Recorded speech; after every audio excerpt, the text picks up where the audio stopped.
cognición situada, corporizada y en activa, artefactualidad y práctica sociomaterial.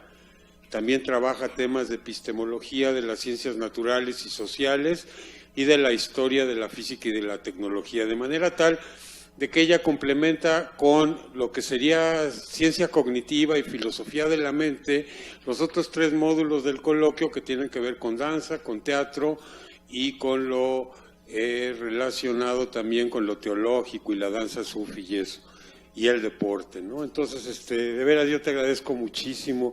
Yo siento que tu participación es como la que de alguna manera unifica muchas de los intereses diferentes que tenemos los que venimos de la psiquiatría, de la salud mental, de la danza y el teatro. Fijándote en el tiempo, acabas de oír que yo hice un elogio del cerebelo y de los microsegundos. Tú eres la experta nacional en lo que tiene que ver con el cerebro y el tiempo y la cognición. Estamos deseosos de oírte. Gracias por estar aquí. Muchas gracias. Gracias. Bueno, muchas gracias por estar aquí, por escucharnos. Muchísimas gracias a Francisco y a Aura por invitarme. Yo estoy muy interesada en trabajar con ellos, empezar a trabajar más seriamente. Es curioso porque a mí el tema del tiempo me gusta desde la física, porque estudié esa licenciatura, pero luego me di cuenta que era demasiado rígida para mí. Y entonces me pasé a la filosofía de la ciencia, donde me he encontrado muy contenta y me he ido hacia la filosofía de las ciencias cognitivas, justamente especializándome en el tema de la percepción y experiencia del tiempo, que es un tema muy difícil, muy complejo, con muchas aristas, y bueno, espero poder dar un panorama, aunque siempre uno se queda corto porque de verdad es que es muy difícil, al ser el tiempo una cosa tan común, como dice San Agustín, para todos, pero en el momento en el que intentamos comprenderlo nadie sabe lo que es, ¿no? Entonces, bueno, digamos que lo primero que nos preguntamos es qué ocurre en nuestro cerebro, que ahora veremos que no va a ser solo en el cerebro, pero qué ocurre con nuestra experiencia del tiempo, ¿no? ¿Cómo es que nosotros tenemos esa experiencia de ese algo que parece que es inmaterial, que es algo físico, que los físicos teóricos más fuertes como Albert Einstein han hablado de él y que nosotros no nos sabemos explicar, ¿no? ¿Cómo nos relacionamos con él? Entonces, bueno, podemos decir que muchas veces ocurre una dependencia irregular entre lo que medimos el tiempo con el reloj o un calendario, o esto que nos acaba de pasar hoy, que todos estamos ahí medio desmañanados, ¿no? ¿Cómo comparamos eso que medimos objetivamente, que llamamos tiempo, con nuestra experiencia de él? Sí se oye bien, ¿verdad? Sí. Bueno, rápidamente veremos unos pequeños antecedentes. Como sabemos, la historia de la filosofía y la historia de estos temas que verdaderamente se han repetido por toda la historia no son de ahora, aunque ahora tenemos unas herramientas increíbles. Han sido cuestionadas desde hace mucho tiempo. Entonces, bueno, Aristóteles pensaba que existía un tiempo absoluto, y esto quiere decir que 2 observadores, sin importar las circunstancias, medirían lo mismo entre 2 sucesos con un reloj suficientemente preciso. Entonces, se consideraba un marco de referencia fijo, algo justo por eso absoluto, como un marco en el que todo ocurría, en el que van pasando los acontecimientos de la vida diaria. Luego, sabemos que después de mucho tiempo, y el conocimiento de Aristóteles se mantuvo por mucho tiempo, sobre todo por razones político-religiosas, pero después de mucho tiempo, Kant, el filósofo que a todos nos da miedo, ¿no? Dijo esto: el tiempo es únicamente una condición subjetiva de nuestra intuición humana, que es siempre sensible, es decir, en la medida en que somos afectados por objetos, y en sí mismo, fuera del sujeto, no es nada, ¿no? Y entonces esta pequeña aseveración viene a romper con un montón de problemas que nos hemos cuestionado, y claro, los físicos, sobre todo Newton, que Kant está muy inspirado en Newton, en su forma de pensar, los físicos pues no están de acuerdo con esto, ¿no? O sea, los físicos siempre van a ver el tiempo como algo objetivo, independiente del sujeto, y Kant va a ser el primer filósofo que va a decir, no, el tiempo es algo intrínseco del sujeto, es algo que ocurre mientras el sujeto existe, ¿no? Y entonces dice esto también, el tiempo es la forma de la intuición de nosotros mismos y de nuestro estado interior. El tiempo no puede ser una determinación de los fenómenos externos, no pertenece ni a la figura ni a la situación, etcétera, sino que determina la relación de las representaciones en nuestros estados internos. Y bueno, a mí esta frase es la que me ha dado mucho a reflexionar y voy hacia allá. Entonces, bueno, Husserl, otro gran filósofo impenetrable, muy difícil de leer, ¿no? Es muy complicado, nos habla de la fenomenología, ¿no? Es decir, de la experiencia en sí de las cosas, de eso que llamamos la experiencia del sujeto, ¿no? Lo que nos pasa, lo que ahorita nos está pasando, todo el tiempo tenemos experiencias. Y entonces él va a investigar la estructura esencial de la conciencia que hace posible esta percepción unificada de un objeto a través de momentos sucesivos, ¿no? Esto que hablaba Francisco, de que había una sensación de que la percepción ocurría como si fuera una película de cine, ¿no? Que teníamos cuadro por cuadro y que había una manera de integrarla. Y la conciencia, va a decir Husserl, tiene un ritmo intrínseco, tiene una manera propia, que le va a llamar en alemán, yo no sé alemán, pero lo pronuncio así, el Präsenzeit, ¿no? No sé si se pronuncia así, pero esa estructura va a ser lo que da la posibilidad a que nosotros tengamos esto que llamamos experiencia del tiempo, ¿no?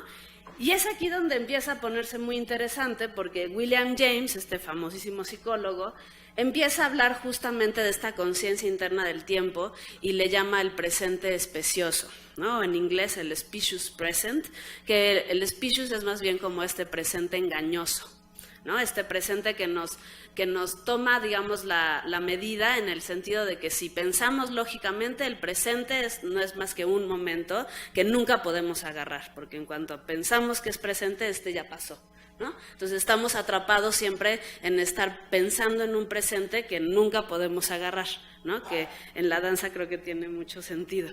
Y entonces William James empieza a hablar de este presente especioso, que es como una ventanita que se abre en los momentos de la conciencia interna. Y entonces la conciencia interna va a tener que ver con una temporalidad, y esa temporalidad va a tener una estructura intrínseca de la percepción humana, ¿no?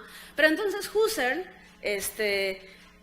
justamente solamente toma en cuenta procesos internos, o sea, habla de esta experiencia temporal, pero solamente toma en cuenta los procesos internos del sujeto. Él ni siquiera habla todavía de un cerebrocentrismo, pero nada más habla de lo interno sin tomar en cuenta lo exterior, como si esto pudiera ocurrir justo en una cámara de privación sensorial, ¿no? Es decir, como si pudiéramos tener una conciencia temporal sin interactuar con el entorno, ¿no?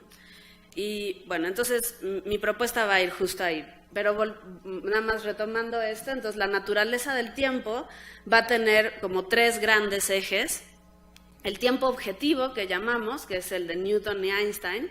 Luego viene la gran pregunta del origen del tiempo, a la que no me voy a meter porque es complicadísima, ¿no? Si se originó en el Big Bang, si es antes, si cuando acabe el universo acabará el tiempo, si no, bueno, estas preguntas verdaderamente que a mí verdaderamente me sobrepasan, ¿no? Hasta me angustian en un sentido. Y luego viene el tema de la experiencia del tiempo, ¿no? Es interesante que el famoso filósofo Bergson tuvo un gran encuentro que es muy famoso, que está narrado de una manera increíble por Jimena Canales en un libro que se llama El filósofo y el científico, un gran debate, en el que en la Sorbona, en París, tiene un encuentro con Einstein y se agarran verdaderamente a moquetazos así en un auditorio, que se gritan, y la gente que lo narra parece que fue verdaderamente caluroso, ¿no? Ese encuentro. Y es curioso porque Einstein le dice que el tiempo subjetivo no existe, ¿no? Que el tiempo subjetivo es una ilusión, de la mente, y que lo que verdaderamente existe es el tiempo objetivo, este espacio-tiempo que él desarrolló en la teoría de la relatividad general. Y entonces es muy curioso porque a partir de ese debate, que es lo que analiza Jimena Canales, este tiempo subjetivo, esta experiencia del tiempo, se ve degradada por mucho tiempo, ¿no? Por mucho tiempo. Entonces ocurre que se retoma el tema de la experiencia del tiempo realmente con la neurociencia, ¿no? Con la neurociencia cognitiva y con el estudio de las ciencias cognitivas en general. Desde la parte más computacional clásica, se empieza a decir, bueno, claramente nos hemos olvidado de lo que tiene que ver el tiempo en los procesos cognitivos y empiezan a retomarse, dándonos cuenta de que son de vital importancia. Entonces, el concepto de tiempo siempre va ligado a la idea de cambio, como de los cambios en la materia, y esta idea de las 3 flechas del tiempo que están ligadas a los fenómenos naturales, que son más que metafísicos, la idea del tiempo termodinámico, el tiempo cosmológico y el tiempo psicológico, esto de lo que hablaba Bergson, ¿no? Bergson decía que la materia tenía una memoria y que esa memoria tenía una flecha psicológica, un impulso psicológico de la manera en que nosotros percibimos, ¿no? Y actuamos, o ahora veremos, actuamos en el mundo. Entonces Bertrand Russell dice, cuando miramos el reloj podemos ver moverse el segundero, pero solo la memoria nos dice que las manecillas de los minutos y las horas se han movido. Entonces esto nos mete a una idea muy importante que tiene que ver con esta ventana que les hablaba, que se llama el presente especioso, que nos va a decir, basado otra vez en Husserl, que todo el tiempo tiene una temporalidad con una estructura triple. Esta estructura triple es un presente, que le vamos a llamar el presente puntual, que luego se va a llamar la impresión primera, ¿no? Luego va a tener una protensión, algo hacia lo que vamos, y una retención, que es de lo que venimos, ¿no? Y esto va a ser muy importante para todo proceso, porque esa estructura va a ser lo que se repita, o eso intento yo mostrar en mi tesis, ¿no? Que esa estructura es la que se repite en nuestra coordinación con el ambiente, ¿no? Y claramente eso va a tener que ver con este procesamiento sensoriomotor que nosotros tenemos en un ambiente dado. Entonces, no es solamente lo que ocurre dentro del sujeto para tener una experiencia, sino cómo se coordina y cómo interactúa en un ambiente dado, ¿no? Y de ahí viene lo enactivo, justamente. Entonces, nos podemos preguntar, ¿el tiempo sería entonces, la percepción temporal, sería un sistema de percepción separado de los otros? ¿Sería transversal y constitutivo de ellos? ¿O depende de otros sistemas, ¿no? Y me parece a mí que la respuesta es que es transversal y constitutivo de todas las percepciones. Entonces, la estructura temporal es un eje que cruza cualquier tipo de percepción que tengamos, y cualquier tipo de percepción conlleva una experiencia, que en este caso es la experiencia temporal, ¿no? Entonces, a lo que le llamamos normalmente tiempo psicológico es esta experiencia psicológica de duración. Es decir, cuando nos dicen, ¿cuánto tiempo crees que ha pasado? ¿No? Entonces, cuando estamos muy divertidos, ¿no? Que espero que ahorita sea el caso, ¿no? Diríamos, hoy nada, 1 minuto, ¿no? Pero cuando estamos súper aburridos, diríamos, híjole, lo he sentido como 2 horas, ¿no? Que lo siento como cargando. Esa es la estimación del tiempo. Y esta idea de que hay regularidades temporales, tanto en los sucesos externos del ambiente como en los procesos cognitivos internos al individuo, lleva a plantearnos, justamente como decía Francisco, si existe dentro del cerebro un mecanismo cerebral que se especialice en la representación del tiempo y cómo se coordina con el ambiente. Y aquí entramos en un mundo de literatura tremendo, en donde hay posturas muy diversas, ¿no? Hay quien dice que sí hay digamos, relojes internos, que se les llama, y hay quien dice que no, ¿no? Que la tendencia es más hacia una red en la que el cerebro se sincroniza y forma una temporalidad emergente justo en la coordinación con el ambiente, que es en donde yo me sumo a las posturas. Pero bueno, aquí podemos ver un esquemita, ¿no? Donde hay quien dice que hay un sistema de especialización temporal, que normalmente justo se pone en el cerebelo. Luego hay quien dice que es una red distribuida de temporalidad, y hay quien dice que hay distintas maneras de localizar los relojes. Entonces, bueno, una posibilidad que se dio por mucho tiempo y fue la más aceptada, incluso todavía hay mucha gente que la maneja, es esta idea de que hay un reloj o un cronómetro interno en la que se van, digamos, como recabando pulsos de las experiencias que tenemos con el ambiente, y entonces es así de simple: mientras más experiencia, más tiempo, ¿no? O sea, es como una relación. Entonces, ustedes a lo mejor ya luego, seguro, dijeron, pues qué raro, ¿no? Porque a veces cuando hay muchas experiencias, nos parece que pasa el tiempo lento, ¿no? No necesariamente rápido, o viceversa, ¿no? Entonces, ¿por qué tenemos esas distintas experiencias temporales ante distinto número de estímulos, ¿no? Y esto, bueno, ha provocado cantidades de experimentos que son muy interesantes de leer, pero algunos de los que son muy notables es que justamente no tiene tanto que ver con el número de estímulos, sino con nuestra coordinación con ellos, ¿no? Entonces, cuando son un número de estímulos conocidos, o cuando son un número de estímulos o ni siquiera son estímulos particulares, sino que pueden ser circunstancias, ¿no? O sea, muchos estímulos, como en este momento, ¿no? Que hay muchos estímulos.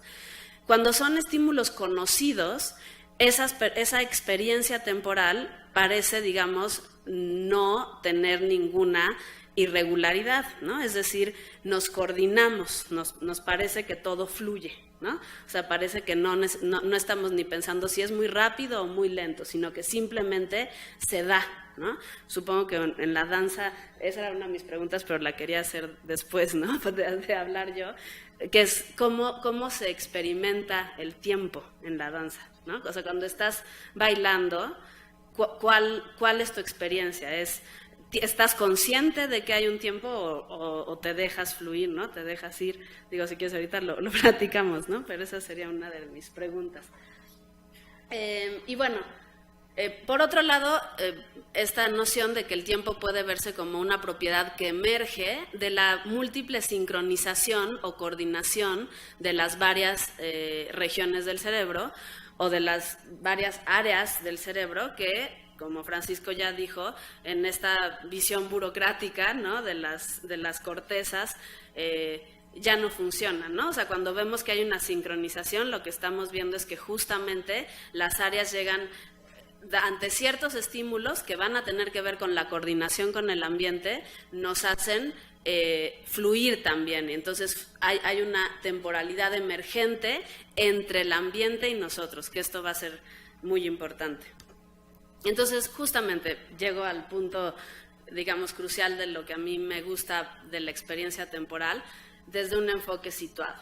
Entonces, los enfoques situados en la ciencia cognitiva justamente han querido dar relevancia a cómo el ambiente influye en nuestra experiencia y en nuestra percepción, ¿no? Es decir, que no somos nada más estas cajas negras que recibimos información y que luego procesamos y respondemos, sino que somos justamente un ciclo entre lo que está afuera de nosotros, o lo que llamamos afuera, y lo que nosotros experimentamos o percibimos.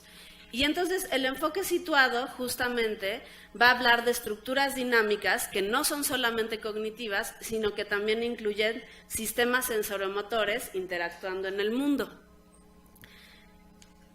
Entonces, bueno, un poco la idea es que tenemos por un lado nuestros sistemas biológicos, que se estudian mucho, los estudios socioculturales, y esta ciencia cognitiva a la que nos queremos sumar, que justamente va a encontrar la acción encarnada o corporizada con la cognición situada. Y esto va a ser muy importante porque entonces dejamos de partir en este eterno dilema o en este eterno antagonismo entre la biología y la cultura, y también empezamos a entender que todo forma un sistema, ¿no? Y que ese sistema, nuestra biología, está completamente marcada y determinada en el sentido fuerte por lo cultural y lo social, ¿no? Es decir, que no somos máquinas biológicas que nada más nos entra información y procesamos, sino que vamos transformándonos con el entorno que nos rodea. Y ese entorno va formando en nosotros habilidades sensoriomotoras que después interactuamos en ese medio y se van transformando continuamente. Entonces, bueno, el enfoque situado va a entender al conocimiento humano no como hechos objetivos, sino como, primero, que surge conceptualmente, es decir, está construido dinámicamente, recordado y reinterpretado y articulado siempre en un contexto social. Dos, que varía dentro de la población en nichos especializados, es decir, que el conocimiento no es igual para cualquier tipo de cultura, sino que el conocimiento se da de acuerdo a las distintas nichos o situaciones contextuales determinadas. Es socialmente reproducido y es transformado por individuos y grupos en procesos de asimilación que son inevitablemente adaptados e interpretados desde perspectivas únicas. Entonces, bueno, los modelos cognitivos sobre la concepción del tiempo han ido, digamos, buscando cuáles son los atributos, ahora sí, del lado biológico, que tienen una gran influencia en esta percepción del tiempo. Entonces, una vez dicho que nosotros nos gusta pensarlo desde una posición interactiva, enactiva, situada, vamos a ver tantito, aunque ya Francisco mencionó varias cosas, ¿qué pasa ahora sí que en la parte sensoriomotora, ¿no? Es decir, los loops sensoriomotrices siempre van a tener que ver con cómo nuestro cuerpo y nuestro cerebro, es decir, nuestra cognición entera, interactúa en ese ambiente. Entonces, ¿qué pasa dentro? Bueno, por un lado tenemos los modelos de cambio en la memoria, que asumen que a mayor cantidad de cambio en los estímulos interoceptivos y en el contexto psicológico que ocurre durante un intervalo, mayor es la duración recordada del mismo, que es lo que les hablaba del reloj interno, que tiene mucho que ver con la memoria. Luego, por otro lado, bueno, esto es lo que les mencionaba, Mauki y Bonomano, que son dos de los neurocientíficos que más han contribuido a esta idea del cerebro, de la experiencia temporal como una red sincronizada dentro del cerebro, van a decir que la emergencia del procesamiento temporal va a estar distribuido y va a ser una propiedad ubicua e intrínseca de todos los circuitos cerebrales, ¿no? Entonces, ellos van a sostener que hay un modelo basado en redes neuronales distribuidas por la corteza que son intrínsecamente capaces de procesar la información temporal. Entonces, bueno, las estructuras cerebrales de percepción del tiempo van a sostener que se realiza mediante una red neural que está formada por el cerebelo, los ganglios de la base y la corteza prefrontal. Y justamente en los últimos trabajos que Francisco me ha mandado también y que he revisado, la ínsula también juega un gran papel, ¿no? en esta sincronización.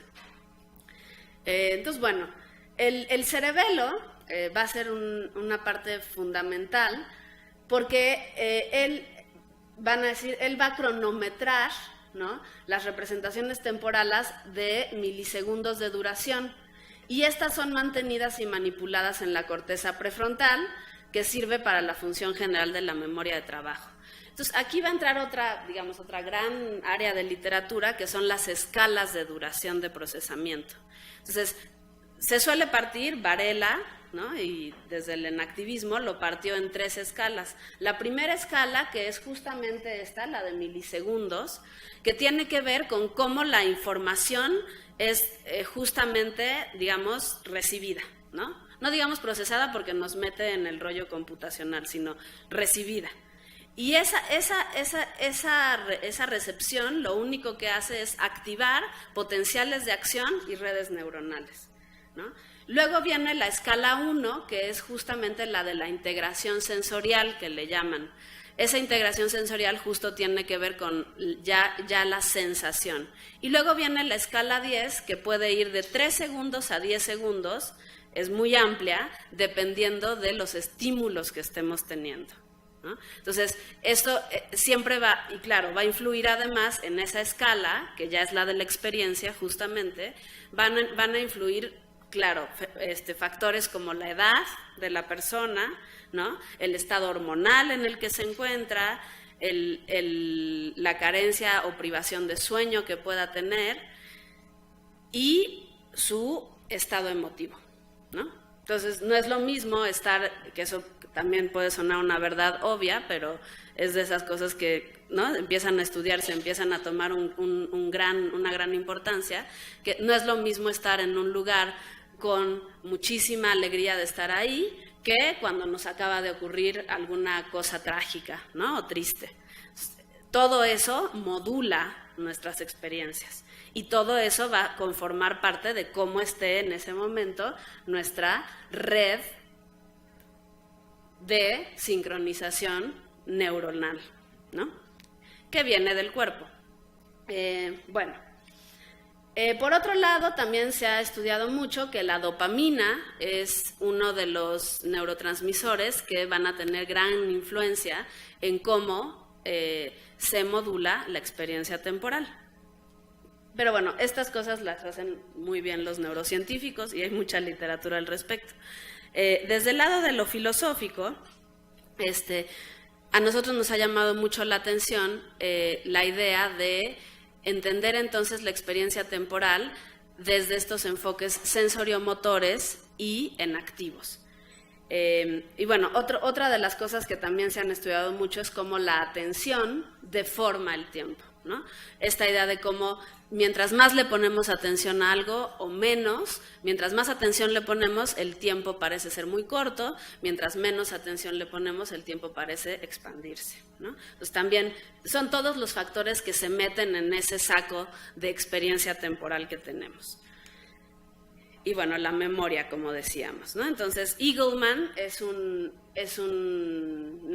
neurofisiólogo que tiene un instituto dedicado a la experiencia temporal y le gusta estudiar las emociones fuertes, ¿no? Es decir, cuando uno se tira de un paracaídas o cuando uno tiene, digamos, alguna de estas, se ha metido a trabajar mucho con los que entrenan para astronautas, ¿no?, en sus sesiones súper arduas físicamente, también estudia cómo perciben la experiencia temporal. Y una de las cosas que dice es que mientras más memoria tengas de algo, piensas, wow, esto realmente tomó muchísimo tiempo, ¿no? Entonces, bueno, yendo a estas influencias culturales o influencias del medio de las que hablábamos, podemos decir que por un lado tenemos nosotros, culturalmente, hemos aprendido que el tiempo se mide en segundos, minutos, días, meses y años.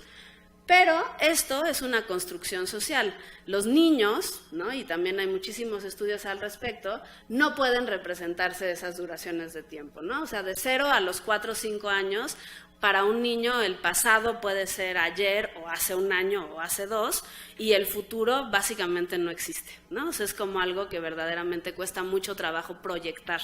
Entonces, claramente no es algo como con lo que nacemos, ¿no?, sino que es algo que vamos formando también culturalmente. Y aquí es donde entra una parte más filosófica, que les prometo no aburrirlos mucho con eso, solamente es una idea de Gibson, ¿no?, de este psicólogo de la psicología directa, James Gibson, que él va a decir que solo percibimos cambios y eventos de locomoción, no un tiempo, es decir, solo percibimos movimiento.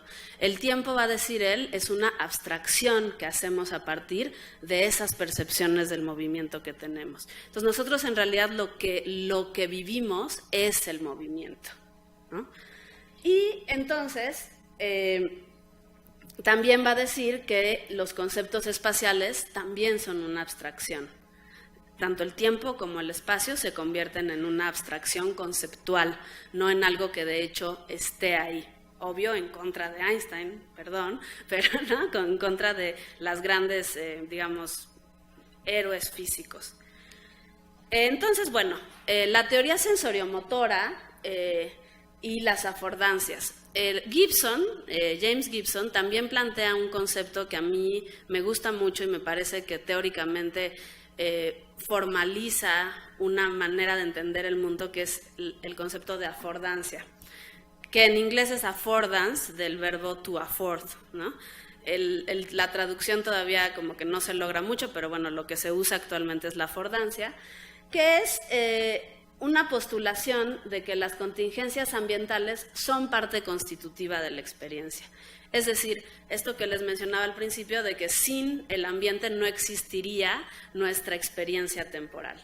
Y la afordancia es una relación que existe entre las habilidades de una forma de vida, porque no es solamente humana, o sea, puede ser una forma de vida, es decir, cualquier especie, y las posibilidades particulares de un ambiente. Entonces, la afordancia es aquello que podemos hacer, ¿no? Entonces, yo puedo agarrar este control porque tengo la afordancia de hacerlo y puedo picarle y enseñarles, ¿no?, con esto. Pero si se lo doy a un niño chiquito, no lo va a lograr hacer hasta que se acostumbre a ello, hasta que tenga la habilidad con la posibilidad del ambiente. Y las afordancias van a ser justamente lo que tenga dentro de sí la temporalidad intrínseca, es decir, esas escalas cerebrales van a ser parte del círculo entre el ambiente y las habilidades sensoriomotoras, ¿no? Entonces, la afordancia es lo que va a permitir, digamos, hilar esa relación entre cómo me muevo en el ambiente y cómo mis habilidades sensoriomotoras se adecúan a ese ambiente. Y claro, entre más adecuación, pues mejora esa habilidad, ¿no? Las habilidades se trabajan, se construyen, se van y también se olvidan, ¿no? O sea, hay habilidades que tuvimos de chiquitos y que ya no tenemos, que mucha gente dice que la danza es una de ellas, ¿no? O sea, justo los niños naturalmente bailan y justo como decía Francisco, mientras la educación nos pone en sillas sentaditos todos los días, vamos olvidándonos del cuerpo, vamos olvidándonos de movernos. Que ahí entra, yo creo, un gran nicho de estudio, ¿no? Entre cómo vamos perdiendo esas habilidades y esas afordancias de movernos en el ambiente más libremente con todo el cuerpo, ¿no? No centrados tanto en el rollo, en lo intelectual, ¿no? Aunque me guste la filosofía, ¿no? Pero creo que es así. Entonces, bueno, las afordancias van a tener una temporalidad intrínseca con la coordinación y el movimiento en un medio dado. Y esas habilidades hacen que esa temporalidad sea propia de lo que se está haciendo en el momento, como un bailarín o un músico.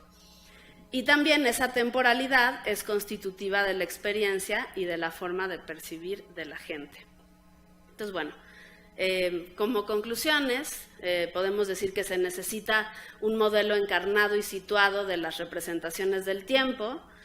La atención, la memoria, las emociones fuertes influencian en la percepción y en la experiencia del tiempo, y la teoría de la percepción directa y sensoriomotora permiten, creo yo, la incorporación de los factores ambientales para comprender al tiempo con el movimiento de la gente.